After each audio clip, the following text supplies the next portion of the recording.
Kim Yekaterinburg shahrida bo'lsa, bu videoyimni vнимательно ko'ringlar. Yekaterinburgda juda ko'p samozvaniyslar ko'payib ketibdi. Men podrobnosti aytmayman bu narsani.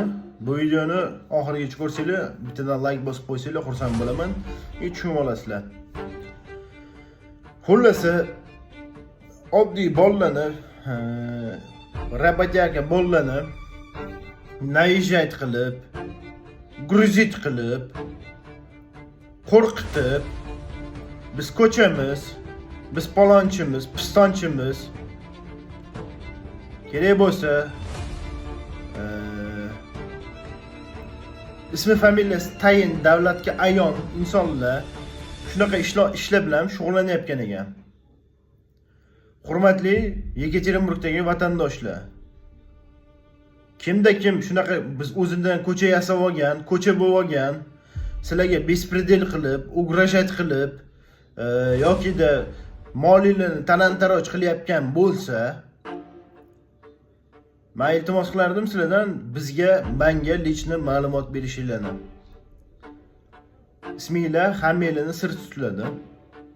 Kim bo'lishdan qat'iy nazar, yana qaytarib aytaman, millatini farqi yo'q. Sizga ugrajat qilyaptimi? Kim bo'lishdan qat'iy nazar. Pulingizni bermayaptimi ishlatib? Kim bo'lishdan qat'iy nazar. Liboydan, libon putem pulingizni olib beramiz.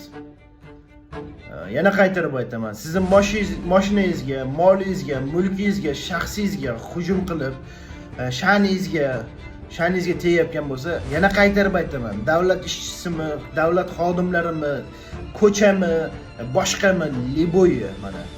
Men sizlarga yana qaytarib aytayapman. Menga ma'lumot beringlar, bular bilan liboy temada gaplashamiz.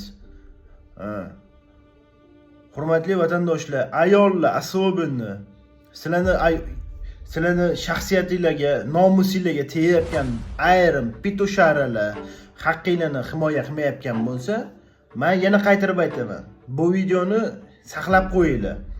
Meni lichni profilimga yozinglar. Men iltimos qilardim, podrobnosti nima bo'lgan, kim bo'lishidan qat'iy nazar Yekaterinburg shahrida yo Chelyabinsk, Tyumen shaharlarida sizlarga ugrajat qilib, yo haqqinglarni bermasdan ayollarni nomusiga tegib, yo ayollarni bir nopok ishlarda ishlatayotgan insonlar bo'lsa, menga ma'lumot beringlar.